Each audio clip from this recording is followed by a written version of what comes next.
ว่าไม่บ้านไม่ใหม่แมนบ้านตลุยแมนทางมันที่บุญยากประตู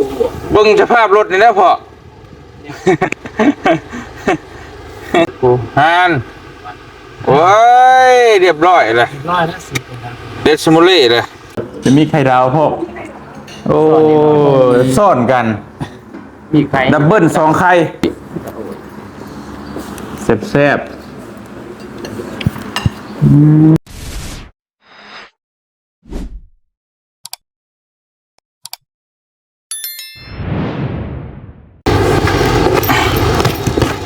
โอ้ยโอ้ยไปพี่น้องเลยเนาะเดินทางบาทนี่หลังจากที่เฮาออกมาตะป่าตะดงป่าดงพงไพพี่น้องเลยว่าเราพากันมานอนตื่นสวยมื้อนี้ก็ได้เนาะเอากราบทักทายสบายดีพ่อแม่พี่น้องเบิดสู่ผู้สู่คนพี่น้องเลยว่าอยู่ในและก็ต่างประเทศเนาะก็ยินดีต้อนรับเข้าสู่ช่องบ่เตียงทองบ้านนาคือเก่ามื้อนี้เฮาก็อยู่เมืองโต้ยพี่น้องเลยเนาะมาพักอยู่นี่แหละพี่น้องเลยเมืองโต้ยแขวงสารวันเนาะพอดีเฮาออกมาแต่เมืองกระลุ่มแขวงเชกองมันเยื่องต่อกันนะพี่น้องรอยต่อกันห่างจากพุ่นมาฮอดนี่นะประมาณ80กิโลถ้าสิกลับเข้าไปเมืองกระลุ่มก็ประมาณ160มันก็เลยมาพักตรงนี้ก่อนเนาะมันใกล้กว่านะมันบ่ไหวออกมาดึกเลยเมื่อคืนนี่ก็ได้พี่น้องประมาณ11 โมงนี่แหละเนาะประมาณนี้หรือว่า5 ทุ่มใครกูเมื่อก่อนดูเมื่อก่อนน่ะป๊อดตกตี 2หรือว่าบ่าย 2 โมงกลางคืนพี่น้องเอ้ยเนาะบัดนี้เฮาก็กำลังสิเก็บเครื่องเก็บของแล้วก็สิเดินทางเข้าไปแขวงเชกองต่อแล้วก็สิผ่านหลายเมืองอยู่ผ่านเมืองกระลุ่มผ่านพุ่นแหละพี่น้องเอ้ยเข้าไปชัดไปใช้เมืองชาแตงพวกบัดนี้ไปหม่องที่ว่าเฮาอยู่พุ่นแหละแต่ก่อนพุ่นแหละไปบ้านบ่าวนุ่งว่าซั่นซะกลับบ้านบ่าวนุ่งบ้านพี่น้องเนาะระยะทางประมาณ200 กิโลพี่น้องเอ้ยเบิ่งสภาพรถเป็นยังไง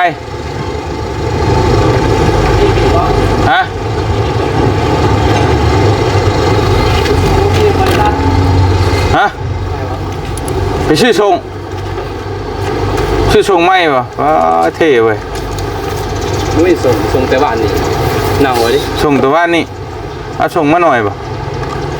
ส่งโต้แต่บ้านอยู่ทางนาเดี๋ยวไปเอาพ่อยกันมีมีป่ะมีกี่คุณฮะเห็นยังมีปานนี่เอาเบิ่งดูฮะเสียนโอ้ยเนาะ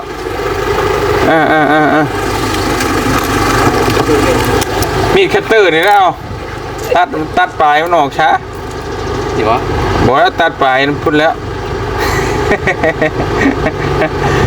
ชื่อส่งไหมคุณไม่ได้จ่อให้เลยป่ะบ่เอาปลายมันจี้อยู่เด้อแต่มันกว้างพอได้โคโต้เลยใช้2 คนหนึ่งท่านตื่นป่ะเจ็ดเมื่อไหร่ป่ะ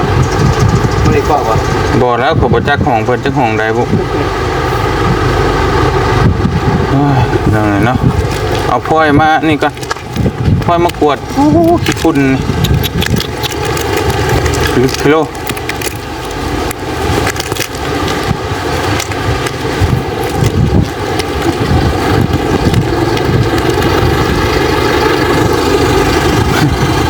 ให้มาเขียนยังใช่ยังวะทอโซยังเห็นอยู่ว่าบ่เห็นนะเป็นเงาคนกุ๊บพี่น้องกดบ่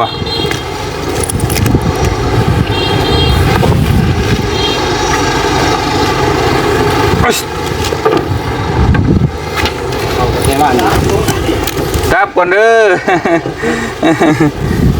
จบภารกิจสิเมื่อส่งมูอยู่ท่าแตงก่อนมาหับเอามูอยู่ท่าแตงนี่แล้วก็แต่เฮาสิเมื่อสวรรค์ตัวเมื่อทางนาโค้ง แม่นเมื่อพุ่นน่ะพ่อ ถ้าอย่างนั้นนะไปช่วยพี่น้องที่ว่าไปบ้านท่านใหม่บอก แม่น บ้านอะไรบ้าน บ้านตะลุย อยู่เบื้องไปนึก แม่น ทางมันที่บ่ยากบ่โทร เบิ่งสภาพรถนี่นะพ่อ ถือว่านักอยู่ ไปแต่นี่1 โมงขอบคุณ ถ้าเขาไปทีเดียวนี่บอก ช่องเทื่อแล้วเฮามานอนนี่ช่องคืนเพราะเมื่อก่อนนั้นเอาแนวกินแนวอยาก เอาคือว่าเห็นรถคันหนึงนั่นน่ะเมื่อก่อนบอก คันนั่นล่ะเบิดแล้วเครื่องเบิดแล้วเมื่อก่อน ก่อน แล้วเฮากลับออกมาซื้อเอาผ้าห่มพวกสาดพวกหยังไปใหม่อีกไป2 รอบ ตัวไม่อันนั้นไม่ว่าผมบ่ได้เลือกโบราณเลยบ่บ้าน ใหม่เบิดเลยเจ้า วันนี้สาเหตุที่เป็นอะไรตรงนี้มันถูกอยู่ อันเพิ่นว่าตามข้อมูลจากทางเมืองเพิ่นว่าในทางบ้านในบ้านพ่อบ้านเพิ่นว่าในเพิ่นว่าจูไผอยู่เทั้งเฮือนเพิ่นมักแบบมีขี้ตะไคร้อยู่เทั้งเฮือนนะพ่อก็เลยวุบหลังหนึงแล้วมันเป็นหลังมันมีหลังหญ้าหลังนี่น่ะ ตัวแม่แล้วแบบว่า แม่ โตเลย แม่ตอกไปเลย บ่ได้เฮ็ดห่าง แม่ ติดกันเลย มันติดกันเลยเฮือนน่ะคล้ายๆว่ามันอยู่น้ำพุแล้วเป็นสั้นอยู่นะมันลงมาหนึ่งน่ะไปหนึ่งไปหมดเลย ไปกลางคืนบ่เฮ็ดบ่มัน กลางคืนบ่าย2 โมง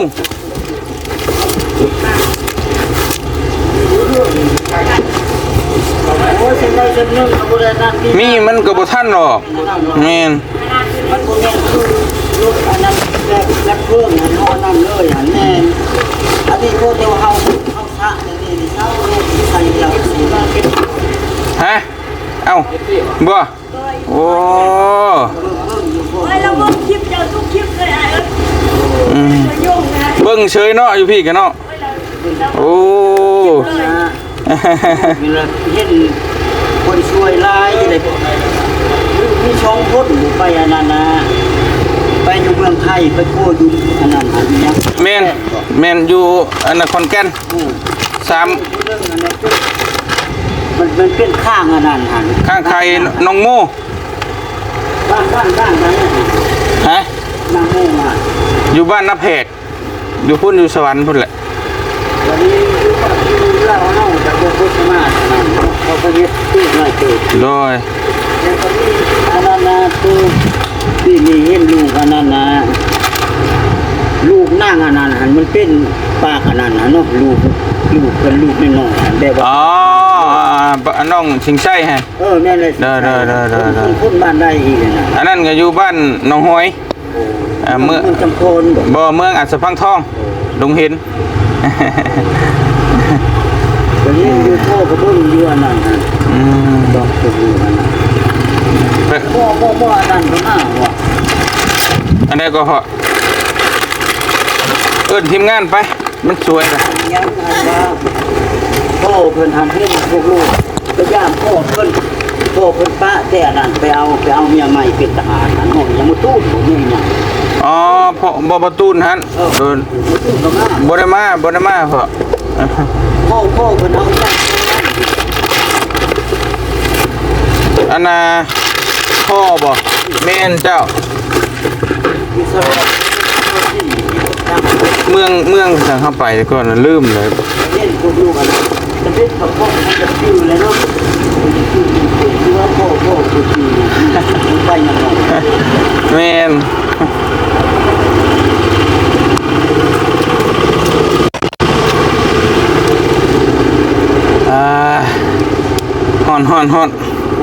ฮ้อนคือกันทั้งนี้กันเนาะ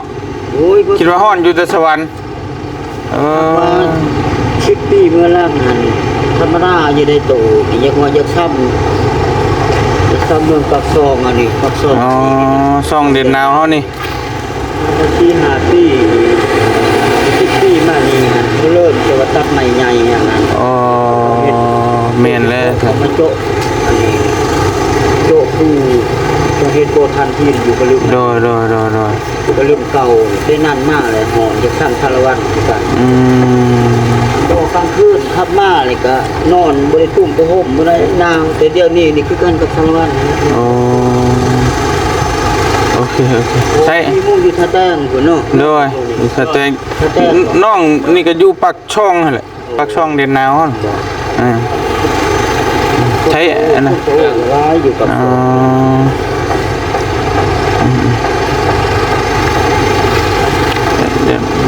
เอาโดยพ่อขอบใจได้ลายเด้อพ่อเด้อโดยพี่น้องเลยเมนอันนี้ของพ่อบ่เลยบ่นี่ แม่ พี่น้องเลยเนาะมาพักอยู่น้ำบ้านพักทุกพ่อเพิ่นพี่น้องเลยบ้านพักนี่ยังก็ไอติมผ่านไปผ่านมาก็มาเยี่ยมมายามได้เนาะมาพัก มาเข้าที่นี่ โดยมีหมมะม่วงเย็นๆพี่น้องเลยมีมะม่วงให้กินมะม่วงกระซ้อบ่พ่อ ตัวนั้นเอาเนื้ออยู่กัน เอาไป ข้างหลังบ้านก็ห่มเย็นเนาะคักพี่น้องเลยบ่เตียงมากก็แบบ คิดข้างที่บ้านก็เสียดายเพื่อนเก่าเพื่อนแก่ก็เลยอยู่ไปก่อน จนเนาะตั้งแต่จักปีเด้อพ่อนี่ โอ้30 ปลายปี โอ้เฮือนโกขึ้นเข้านี่เนาะพี่น้องเลยที่แล้วพอดีแหละพี่น้องเนาะให้มีไว้ให้เบิ่งแน่นั่นคือ ตอนนั้นอันนั้นนะ รูปร่างเป็นไรมันก็บ่เห็น เป็นอย่างไรวันนี้บ่ได้อันนั้นในเดี๋ยวนี้คือเดี๋ยวนี้เนาะไม่ก็ยังยากตอนนั้นฉันสิเฮ็ดฉันสิเอา เนาะไม่ลายเนาะ ไม่ลายจักไม่แพ้จักไม่อยู่จักไม่นั่นเดี๋ยวนี้นี่เบิดแล้วบ่ได้ขนาดนั้น เบิดแล้วพี่น้องไม่บ่ลายอันนี้เฮือนตัวนี้บ่หรือว่าบ้านพักคือกันเนาะ นี่ก็บ้านพัก อ๋อ จะบิดนี่พ่อคิดว่าชีเฮ็ดเฮือนอยู่หั่นแหละแล้วนี้มาเลยก็ตอนนั้นพวกน้องจะไปเฮียนมาเลยบ่มีเงินอันนั้นก็เลยดัดบัดนี้ก็บ่ทันได้อันนั้นแน่ตอนนั้นบ่ทันได้มีไผเฮ็ดเฮือนทักแขกโคบมาก โดย ก็เลยดัด อ๋อ แบบอันนั้น ข้าวตะกี้มันยังบ่มีหลายเนาะบ้านพักมันยังเฮือนพักบ่มีหลายกันเลย ทางก็ยังกระทมกระทานคนก็สิบ่มีลาย ก็เลยดัดแปลงเป็นเฮือนพัก หน้าดีขึ้นก็เลยดัดเป็นอันนั้นตัวนี้พลังเฉพาะ โดย นี่อุ่นพ่อเลยตัวนี้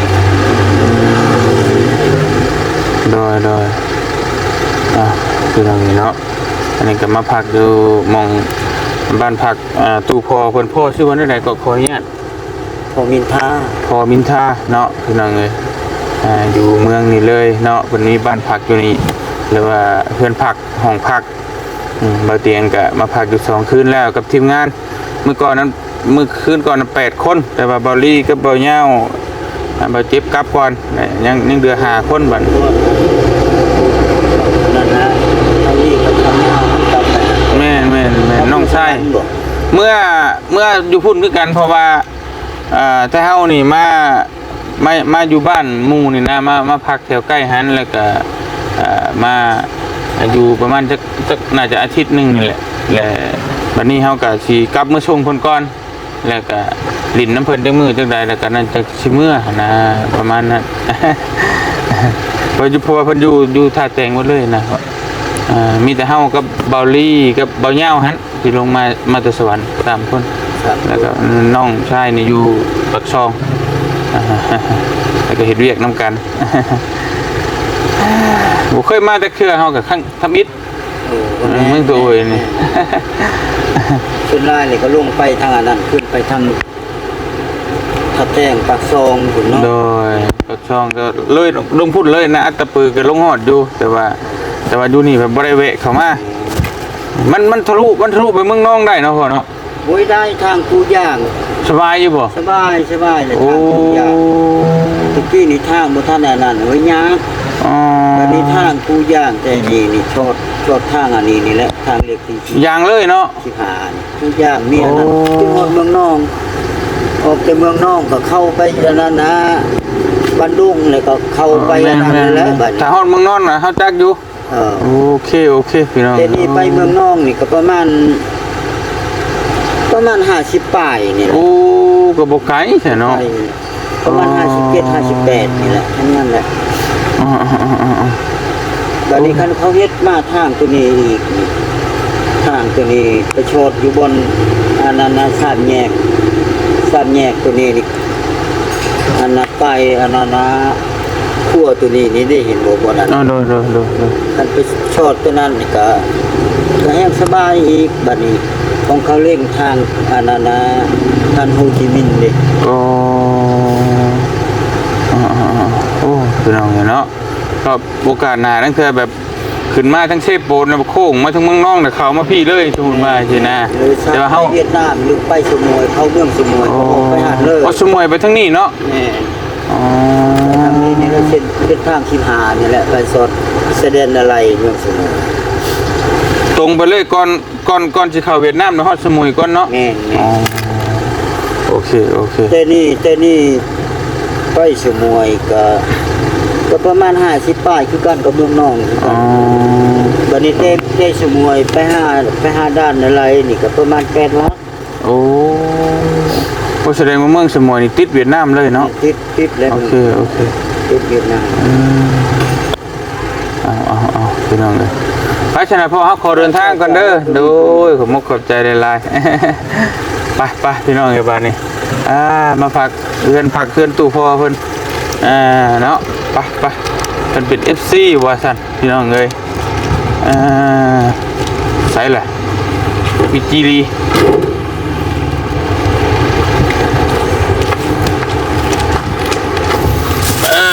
ไปเดินทางพี่น้องเอ้ยบ้านนี่ไปขึ้นมาบ่ล่ะพี่น้องเอ้ยสบายดีเด้อเปล่า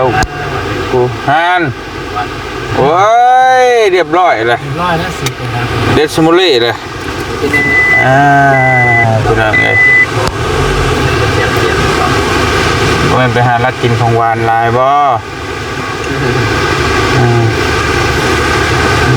เสียงเปลี่ยนแล้วเบากูเบาน้องตูนไปเบิดนั่นแหละน้องเมฆตาแดงกรีดเบิดเลยพี่น้องเนาะอากาศมันเปลี่ยนเลยมันเฮากับพักผ่อนหน่อยเพราะไปย่างกลับเมื่อนี่ก็พักผ่อนบาดนี่จบภารกิจแล้วแต่ก็ต่อลินน้ำสงกรานต์เลยบาดนี่13แต่บ้านค่อยพูดมือคักแค่14 15 16นะพี่เคยดินได้ไหม3 มื้อเดี๋ยว13ก็เริ่มดินแล้วกินข้าวอาหารเก่าเนาะตัวจังใดหิวข้าวหิวน้ำอยู่บ่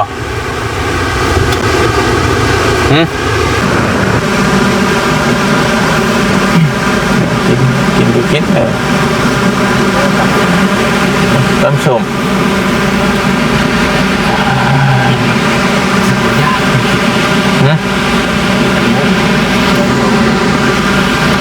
ไปกินข้าวกินน้ำก่อนพี่น้องเอ้ยกินข้าวก่อนเธอ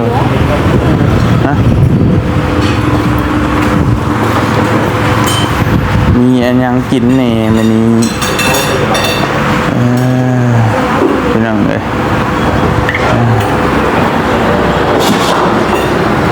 ไป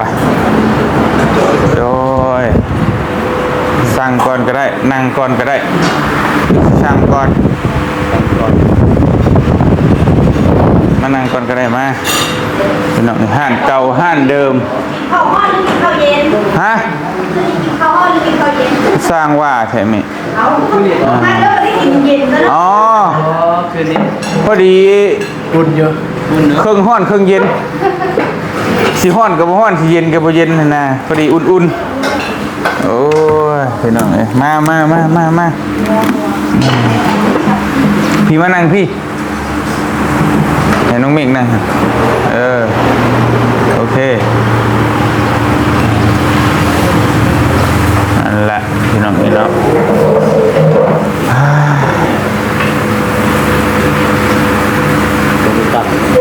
ได้กินตำมีตำอยู่บ่แม่โอ้บ่มีต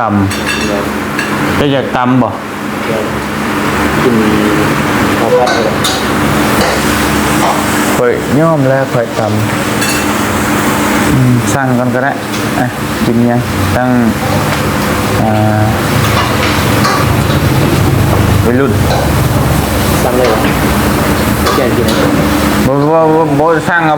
บ่ยากดอกข่อยน่ะสร้างรถพยายามยังได้สร้างรถผัดกะเพรากะเพราพี่น้องนี่เนาะไปเบิ่งก่อนไปโอ้ย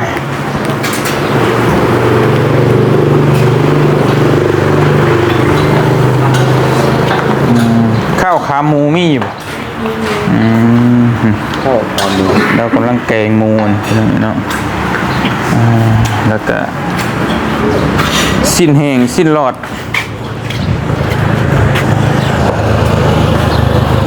ยังก็เด้อปิ้งตับ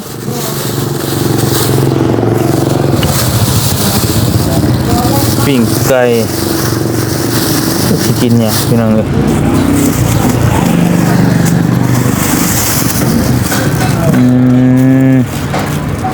ปิ้งไก่ปิ้งไต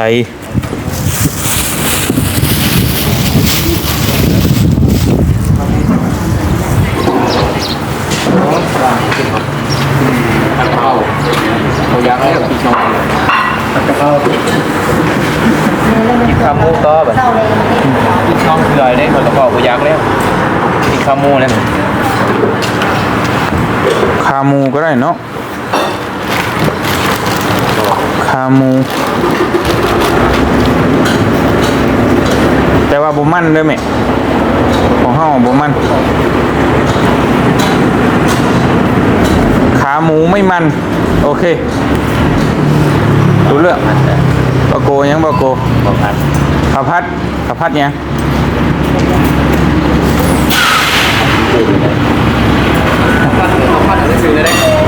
เอามันมีเขามันจะมีใช้หมูใช้ไก่ใช้เอาหมูทะเลเดทะเลบ่มีจะมีเดือนหนึ่งทะเลบ้ามันบ่มาบ่อยู่ใกล้ข้าวผัดข้าวหมูเอามาแต่ใส่แม่มาทั้งเวียดด้วยมาแต่เดียดเขามาเขามีอย่างนี้ครับข้าวหมู1แล้วจะเปิดข้าวผัดข้าวหมู2แน่จะข้าวผัดเปิดข้าวผัดแน่ข้าวผัดยังข้าวหมู จะดาวเพิ่มไม่นอนเปิดบ่ใส่ไข่เด้อพี่พบพี่บึงเอาข้าวหมูอันนั้นดิไอ้เจียวหมูสับโอ้ยเจียวหมูสับน้องเอกดิกะเพราร่วมน้องเมฆเอากะเพราร่วมบ่เผ็ดบ่ใส่บ่เผ็ดเหรอบ่เผ็ดเด้อบ่เผ็ดอีหลีเด้อไข่เจียวหมูสับเพิ่มเผ็ดนิดนึงไม่ไข่เจียวหมูสับเพิ่ม1เหรอใส่1เม็ดเขาครับไข่เจียวหมูสับขาหมูนี่2เขาขาหมู1ขาหมู2เอาขาหมูแต่ว่าของเฮาบ่มันเด้อบ่เอาน้ำมันมันบ่หนังบ่หยังเอาแต่ซีนมันโอเคไปมานั่ง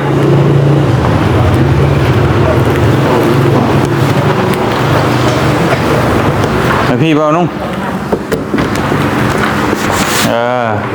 กล้องมุมกล้องมันจะเห็นคนนั่งกันยากเห็นนั่งกระเจกกระจาย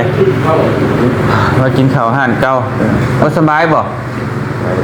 เสียงเปลี่ยนเลยแต่ว่าบ่ได้ปวดหัวอยู่บ่เพราะนั่นเองกินยาจะเสียงเปลี่ยนเริ่มสัญญาณนะเริ่มเสียงเป็นเปลี่ยนพาลุยต้องตูนไว้บ่ต้องตูนไว้บ่นุ่งนี่ก็นักเติบอยู่นี่บ่เป็นได้นั่งซื้อเนาะมานั่งยังไว้เพราะว่านอนได้บ่ได้ตุ้มบ่ห่มนอนบ่ตุ้มบ่ห่มก็ปรับตุ้มเลยอ๋อที่เดินมาเขาอะไรเรียบร้อยแล้วเขาได้มองกินเขาแล้วแล้วเลยมาเมื่อแก่เร็วเลยเดี๋ยวกินเขาเลย